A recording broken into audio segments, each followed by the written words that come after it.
बात बहुत पुराने समय की है। किसी गांव में रामू नाम का एक लड़का अपनी माँ के साथ रहता था।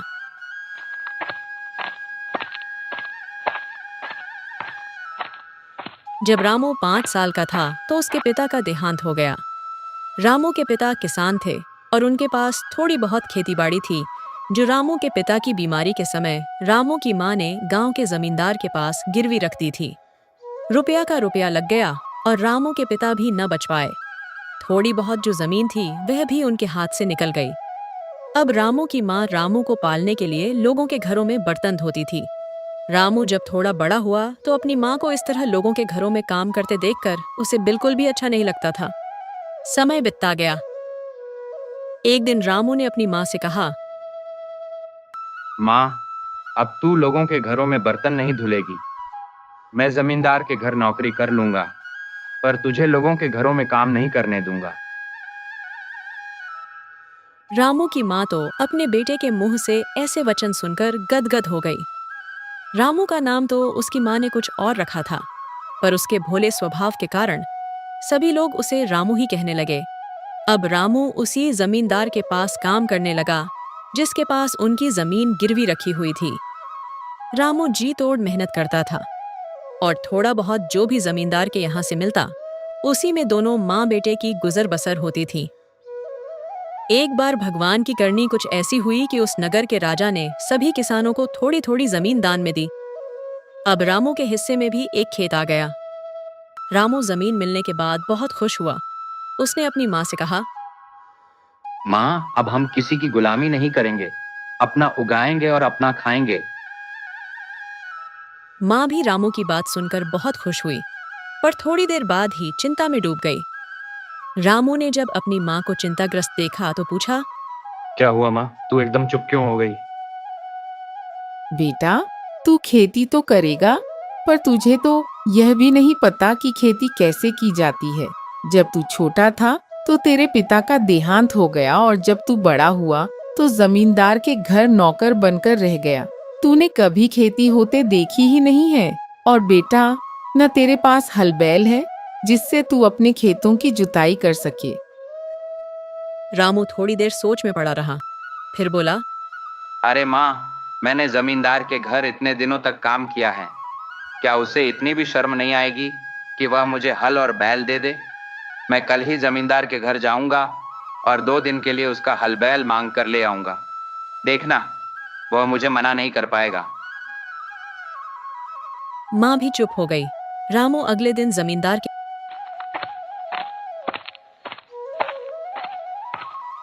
यहाँ पहुंचा और हाथ जोड़कर बोला, जमींदार साहब, हमें राजा ने थोड़ी सी जमीन दान में दी है। अब मैं चाहता हूं कि मैं भी अपने पिता की तरह खेतीबाड़ी करूं, क्योंकि मैं एक किसान का बेटा हूं और मुझे खेतीबाड़ी ही सुहाएगी। इसलिए मैं आपके पास आया हूं, क्योंकि मेरे पास हल बैल नहीं है। आप मुझे 2 दिन के लिए अपने हल बैल दे दो। जमींदार ने सोचा, अगर रामू अपने खेतों में अपना उगाएगा और अपना खाएगा तो मेरे यहाँ नौकरी करने नहीं आएगा। मेरे घर का काम कैसे चलेगा? यह भोला भाला लड़का 10 लोगों का काम अकेले ही कर लेता है। अगर ये हाथ से निकल गया तो मेरा बड़ा नुकसान हो जाएगा।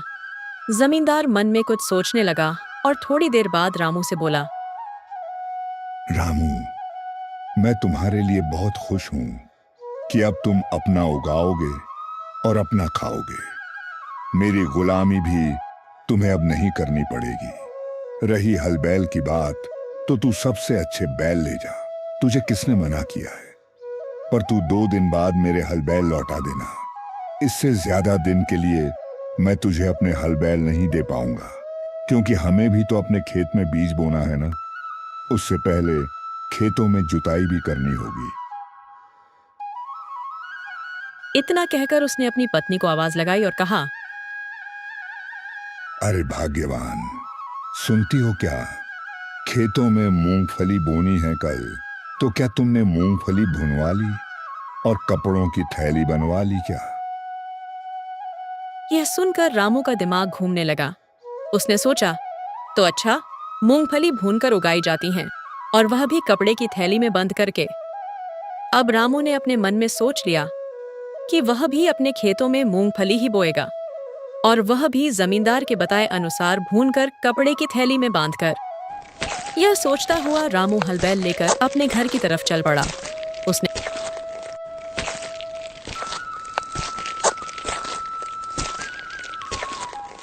उसने घर आकर अपनी माँ से कहा, अरे माँ, हम अपने खेतों में मूंगफली उगाएंगे। कल मैं बाजार से मूंगफली लेकर आऊंगा और तू उन्हें भून देना। माँ ने जब यह सुना तो बोली, अरे मेरे भोले बेटा, तू तो भोले का भोला ही रहा। मूंगफली कहीं भूनकर उगाई जाती होंगी। मूंगफली तो कच्ची ही बोई जाती है। भला यह तुझसे किसने कह दिया कि मूंगफली भूनकर उगाई जाती हैं? अब रामू को लगा कि माँ को भी खेतीबाड़ी के बारे में कुछ नहीं पता। उसने सोचा, कल मैं ऐसे करता हूँ, माँ को मामा के घर छोड़कर आ जाता हूँ, नहीं तो यह खेती करने में अड़चन पैदा करती रहेगी। पता तो माँ को कुछ है नहीं, बात बात पर टोकती रहेगी। जब खेत में मूंगफली उग जाएंगी तो मैं माँ को मामा के घर से ले आऊंगा। रामू ने अपनी माँ से कहा, माँ, तू 2-4 दिन के लिए मामा के घर चली जा। जब खेत में मूंगफली उग जाएंगी तो मैं तुझे ले आऊंगा। रामू की माँ ने रामू से खूब मना किया, पर रामू कहाँ सुनने वाला था। उसने माँ के कपड़ों की पोटली बनाई और माँ को मामा के घर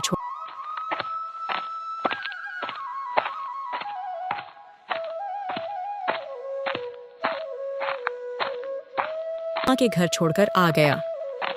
आते वक्त वह बाजार से मूंगफली भी खरीद कर ले आया।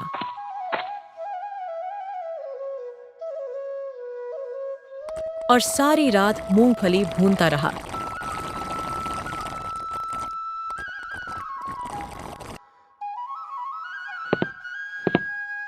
सवेरे उठकर रामू दर्जी से कपड़ों की थैली बनवाकर ले आया। उसके बाद रामू हलबैल और मूंगफली लेकर खेत पर जा पहुंचा।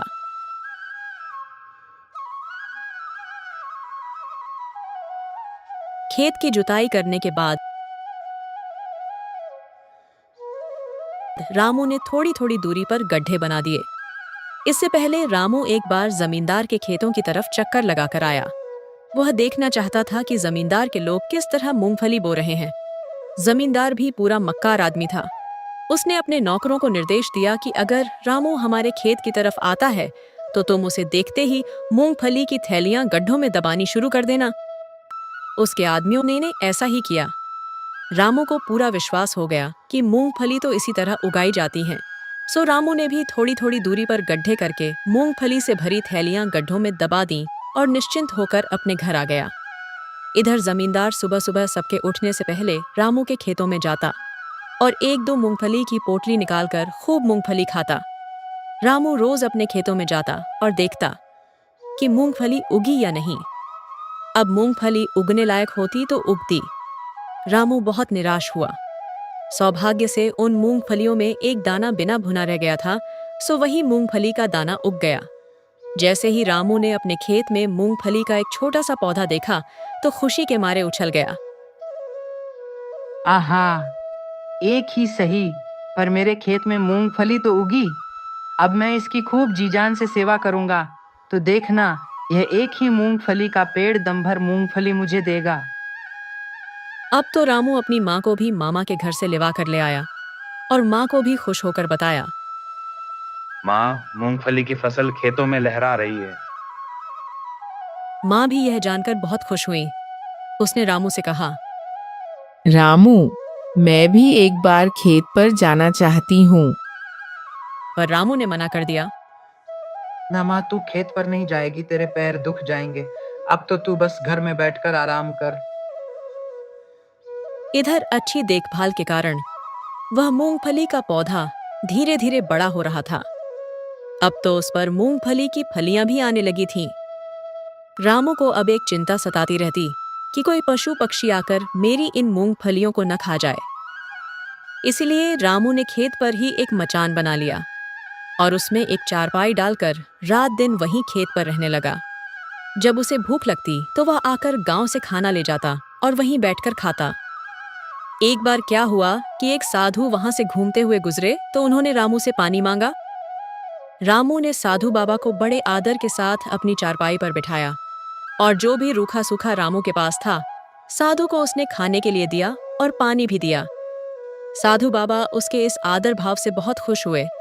उन्होंने रामू से पूछा, बेटा, तुम्हारा नाम क्या है और तुम यहाँ इस खाली खेत में क्या कर रहे हो? यह सुनते ही रामू गुस्से में भर गया और साधु बाबा से बोला, क्षमा करें साधु बाबा, पर आप मेरे मूंगफली के खेत को खाली न बोलें। साधु बाबा ने आश्चर्य से पूरे खेत की तरफ देखा तो उन्हें एक मूंगफली का पौधा दिखाई दिया। फिर उन्होंने रामू से पूछा, पहले तुम मुझे ये बताओ कि तुम्हारा नाम क्या है? रामू ने गर्दन नीची करते हुए कहा, मेरा नाम रामू है। साधु बाबा हंसने लगे। अच्छा, तो तुम नाम ही नहीं स्वभाव के भी भोले हो, तभी तो एक मूंगफली के पौधे के पीछे रात दिन परेशान हो रहे हो। साधु बाबा ने फिर पूछा, अच्छा रामू, यह बताओ कि यह मूंगफली अपने आप उगी है या तुमने उगाई है? फिर रामू ने शुरू से आखिर तक की सारी बात उन्हें बता दी। कैसे जमींदार के यहाँ पर उसने सुना था कि मूंगफलियों को भूनकर और कपड़े की थैली में बंद करके जमीन में दबाने से मूंगफली उगती हैं। ये सब सुनकर साधु बाबा मंद मंद मुस्काए और अपने मन ही मन में बोले, अरे भोले भाले बालक, तुझे तो उस कपटी जमींदार ने छल लिया है। पर फिर भी उन्होंने गंभीर होते हुए रामू से कहा, रामू, मैं तेरे सेवा भाव से बहुत प्रसन्न हुआ हूं। तू जो मांगना चाहे सो मांग ले। कुछ सोचता हुआ रामू बोला, बाबा, एक तो मेरी समस्या ये है कि कभी कभी मेरी आंख लग जाती है। उस समय मुझे भय रहता है कि कहीं पशु पक्षी मेरी मूंगफली को नुकसान न पहुंचा दें। तो आप ऐसा करिए कि मैं जब सो जाऊं तो मेरा पिछवाड़ा बोलता रहे, उड़ उड़ उड़ उड़ उड़, और चिड़िया उड़ती रहे। यह सुनकर साधु बाबा जोर जोर से हंसने लगे, पर उन्होंने अपनी हंसी पर काबू पाते हुए कहा, अच्छा रामू, दूसरी क्या समस्या है वह भी बताओ। बाबा, मैंने अपनी माँ को वचन दिया है कि मैं अपने खेत से 10 मन मूंगफली उगाकर दिखाऊंगा, पर मेरे खेत में तो एक ही मूंगफली का पौधा उगा है। तू चिंता मत कर रामू, तेरे खेत में 10 मन मूंगफली ही होगी, और जब तुम सो जाओगे और आसपास कोई पक्षी या जानवर तुम्हारे आएगा तो तुम्हारा पिछवाड़ा खुद ही आवाज करने लगेगा, उड़ उड़ उड़ उड़ उड़, और पशु पक्षी डर कर भाग जाएंगे। तथास्तु। कहकर साधु बाबा वहां से चले गए। इधर रामू की माँ रात दिन चिंता में घुलती जा रही थी, क्योंकि घर में खाने के लिए अब एक दाना भी नहीं बचा था। जमींदार की नौकरी भी रामू छोड़ चुका था। जो थोड़ा बहुत वहां से आता उसमें दाल रोटी तो चल रही थी, पर अब तो वह भी सहारा छीन गया था। लेकिन रामू की माँ को एक तसल्ली जरूर थी कि जब खेत से 10 मन मूंगफली घर आएगी तो आधी मूंगफली बेच देंगे और आधी मूंगफली अपने गुजर बसर के लिए रख लेंगे। यही सोचकर रामू की माँ खुश हो जाती और किसी तरह घर के खर्चे को खींचती रहती। इधर रामू पूरी तन्मयता के साथ अपने खेतों की रखवाली कर रहा था। अब उसे विश्वास था कि जब उसे नींद आ जाएगी तो उसका पिछवाड़ा खेतों की रखवाली करेगा। एक दिन रामू रात को अपनी चारपाई पर बैठा था कि उसने देखा कि 4 चोर उस खेत के पास से होकर गुजर रहे हैं। रामू ने वहीं बैठे बैठे जोर से आवाज लगाई, खबरदार, अगर मेरे खेत में पैर रखा तो मेरी मूंगफली की फसल बर्बाद हो जाएगी। यह सुनकर चोर ठिठक गए। उन्होंने रामू से कहा, भाई, हम 4 चोर हैं और हम चोरी करने जा रहे हैं। रामू ने जब यह सुना तो बोला, मुझे भी अपने साथ ले चलो। मैं रात दिन खेत में बैठा रहता हूँ, पक गया हूँ, सो कहीं घूम फिर कर आ जाऊंगा।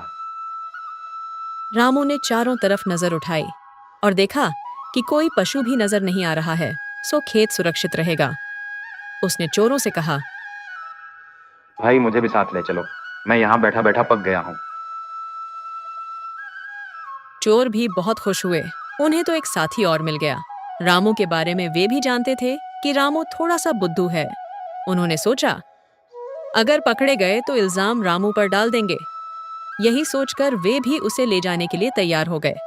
आधे रास्ते में उन्होंने रामू से पूछा, भाई हम तो अपने मतलब की चीज चुराएंगे, तू बता तू क्या चुराएगा, तुझे किस चीज की जरूरत है? अब रामू सोच में पड़ गया। थोड़ी देर बाद रामू बोला, साथियों, आप लोग यहीं रुको, मैं अपनी माँ से पूछ कर आता हूँ कि उसे किस चीज की जरूरत है। सारे चोर बड़े हैरान हुए, बोले, यह क्या रामू? पर रामू तो नहीं रुका। रामू, अगर तुम यहाँ से गए तो देख लेना, मैं कोतवाल से शिकायत कर दूंगा। बेचारे चोर डर के मारे वहीं खड़े रहे। रामू आधे रास्ते से अपनी माँ के पास गया और पूछने लगा, बताना, मैं चोरी करने जा रहा हूँ, क्या चुरा कर लाऊं? नहीं बेटा, चोरी करना तो बहुत गलत बात होती है, तू चोरी मत करना। पर जब रामू जिद करने लगा तो माँ ने कहा, अच्छा बेटा, अपने मतलब की ही चीज लाना, फालतू का सोना चांदी किसी का मत चुराना। हमें कुठले की जरूरत है, क्योंकि खेत से 10 मन मूंगफली जब होगी तो उसे किस में भरेंगे, इसलिए तू कोई कुठला चुरा लाना। यह सुनकर रामू चोरों के पास पहुंचा। फिर पांचों चोरी करने के लिए एक धनी व्यक्ति के घर में घुस गए। अब चारों चोर तो सोना चांदी ढूंढने लगे और अपने झोलों को भरने लगे, और रामू सारे घर में कुठला ढूंढता फिरा, पर उसे कुठला कहीं नजर नहीं आया। फिर अचानक ही उसे एक कमरे में कुठला रखा हुआ दिख गया। उसने चोरों से कहा, भाई मैं तो यह कुठला लेकर जाऊंगा, मेरी माँ इसमें मूंगफली भरेगी। चोर बड़े परेशान हुए। इतना भारी कुठला भला तू कैसे लेकर जाएगा? भाइयों, जरा हाथ लगवाकर इसे सिर पर रखवा देना, बाकी मैं संभाल लूंगा। चोर भी बेचारे क्या करते। उन्होंने कुठला उठवाकर रामू के सिर पर रखवा दिया। फिर चोरी करके जैसे ही वे उस घर से निकले, दरवाजे के पास ही एक भैंस बंधी हुई थी। जैसे ही रामू की नजर भैंस पर पड़ी तो उसका पिछवाड़ा खुद ब खुद बोलने लगा। उड़ उड़ उड़ उड़ उड़। चोरों ने जब ये आवाज सुनी तो रामू को डपट कर धीरे से बोले, अरे रामू, ये तू क्या कर रहा है? चुप हो जा, नहीं तो घर वाले अगर उठ गए तो हमारी खैर नहीं। भाई इस पर मेरा कोई जोर नहीं है, मैं कुछ नहीं बोल रहा, यह तो मेरा पिछवाड़ा बोल रहा है। चोर उसे चुप करते रहे, पर रामू का पिछवाड़ा उड़ की आवाजें लगाता रहा। आवाज सुनकर सारे घर वाले उठ गए। उन्होंने देखा कि चोर कुठला चुराकर भाग रहे हैं। सारे घर वाले जोर जोर से चीखने चिल्लाने लगे, चोर चोर चोर चोर चोर। अब तो गांव वाले भी जाग गए और सब लोग चोरों के पीछे भाग लिए। चोरों ने रामू से झल्लाते हुए कहा, अरे रामू, मरवाएगा क्या? अब थोड़ा तेज दौड़ ले। थोड़ी देर बाद ही रामू की वह आवाज बंद हो गई और रामू तेज तेज दौड़ने लगा। गांव से बाहर निकलते ही उन्हें एक जंगल नजर आया, सो वे सभी उस जंगल में घुस गए। गांव वालों से बचने के लिए वे एक घने पेड़ पर चढ़ना शुरू कर दिए। इधर रामू ने चोरों से कहा, भाइयों, मेरे कुठले को भी पेड़ पर चढ़वाओ। इसे नीचे फेंक दे और अपनी जान बचा। नहीं भाइयों, मैं चाहे पकड़ा जाऊं पर मेरा कुठला न पकड़ा जाए, इसमें मेरी माँ मूंगफली भरेगी। चोर बेचारे क्या करते। उन्होंने हाथ का सहारा देकर कुठला और रामू ऊपर चढ़ा लिया। बेचारे गांव वाले जंगल तक तो पीछे भागे। फिर उन्होंने सोचा, चोरी भी क्या हुआ है, एक कुठला ही तो चोरी हुआ है, कोई जरूरतमंद होगा सो ले गया। वे भी वापस अपने घर चले गए। इधर चोर दम साधे पेड़ पर बैठे थे कि तभी उन्होंने देखा कि कुछ लोग उस पेड़ के नीचे आकर बैठ गए। उन्होंने जब ध्यान से देखा तो पता चला कि यह तो जंगल में रहने वाले डाकू हैं और बड़े ही कुख्यात होते हैं। अब तो चोरों की सिट्टी पिट्टी गुम हो गई। डर के मारे चारों चोर थर थर कांपने लगे। अब थोड़ी देर बाद ही रामू बोला, भाई मुझे तो पेशाब आ रहा है और रुक नहीं रहा, बताओ क्या करूं? अपने कुठले में मूत ले, तू देख नहीं रहा नीचे डाकू बैठे हुए हैं। नहीं भाइयों, मैं अपने कुठले में नहीं मूतूंगा, मेरी माँ इसमें मूंगफली भरेगी। इतना कहते ही रामू का पेशाब अपने आप निकल गया और नीचे बैठे डाकुओं के ऊपर आ गिरा। डाकुओं के सरदार ने कहा। लगता है बेमौसम बरसात हो रही है। डाकू के साथियों ने भी ऊपर नजर उठाकर देखा तो उन्हें कहीं बादल भी नजर नहीं आए। उन्होंने कहा, सरदार, लगता है सिर्फ इसी पेड़ के नीचे बारिश हो रही है। बदिया शायद इसी पेड़ के ऊपर आकर अटक गई है। पानो। उसके बाद सारे लुटेरों ने अपना लूट का सामान निकाला और आपस में बांटने लगे। तभी रामू के हाथ से कुठला सरकता हुआ नीचे की तरफ जाने लगा। चोरों ने कहा, अरे रामू, इसे संभाल, मरवाएगा क्या? अगर इन लुटेरों ने हमें देख लिया तो हमारी खैर नहीं।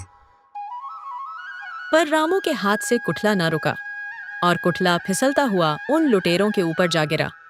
जैसे ही लुटेरों के ऊपर कुठला गिरा, कुछ लुटेरे तो वहीं बेहोश हो गए और कुछ सिर पर पैर रखकर ऐसे भागे कि फिर लौटकर कभी वापस न आए। उन्हें लगा कि इस पेड़ पर भूत का वास है, सो डर के मारे भाग लिए। धीरे धीरे रामू और चोर पेड़ से नीचे उतरे। रामू को तो बस अपने कुठले की चिंता सता रही थी कि मेरा कुठला फूट तो नहीं गया। उसने देखा मेरा कुठला तो सही सलामत है। बस रामू तो उसी में खुश हो गया। फिर से चोरों से बोला, भाइयों, इस कुठले को मेरे सिर पर रखवा दो। चोरों ने जब देखा कि नीचे 3-4 लुटेरे बेहोश पड़े हैं और उनके पास सोना चांदी और सोने की मोहरें बिखरी पड़ी हैं, तो वे बहुत खुश हुए। उन्होंने रामू को धन्यवाद दिया। रामू, तुम्हारी वजह से आज हमें इतना बड़ा खजाना हाथ लग गया है। उन्होंने कुछ मोहरें रामू को देने की कोशिश की, पर रामू ने मना कर दिया। नहीं भाइयों, मुझे तो कुठले की जरूरत थी। बस यह कुठला मेरे सिर पर रखवा दो। मेरी माँ इसमें मूंगफली भरेगी। चोरों ने कुठला रामू के सिर पर रखवा दिया और उसे धन्यवाद देते हुए अपने रास्ते चले गए। रामू भी अपने घर की तरफ निकल गया। सुबह होते होते ही रामू अपने घर जा पहुंचा। माँ ने जब रामू के सिर पर कुठला देखा तो बहुत खुश हुई। एक समस्या थी, वह भी हल हो गई।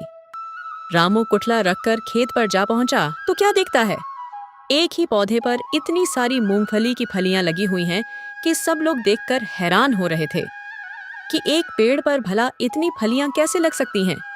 आसपास के किसान भी वहां खड़े हुए थे। रामू ने सबको हटाते हुए कहा, हटो, नजर मत लगाना मेरे खेत को। बेचारे सब परेशान कि हम तो इतनी मेहनत कर रहे हैं, तब हमारे खेतों में इतनी फलियां नहीं लगीं और रामू के एक ही पौधे पर इतनी मूंगफली लगी हैं। पर लगती भी क्यों नहीं, क्योंकि यह साधु बाबा का आशीर्वाद था।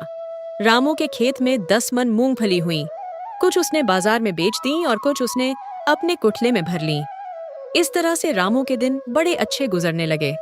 अब रामू भोला नहीं रहा था, अब उसे खेती के बारे में संपूर्ण ज्ञान हो चुका था। रामू ने अपने खेतों में खूब मेहनत की और अपार धन इकट्ठा कर लिया। माँ बेटे बड़े चैन से अपनी जिंदगी गुजारने लगे। अगर आपको यह कहानी पसंद आई तो ऐसे ही और भी दिलचस्प कहानियों के लिए हमारे चैनल को सब्सक्राइब करें।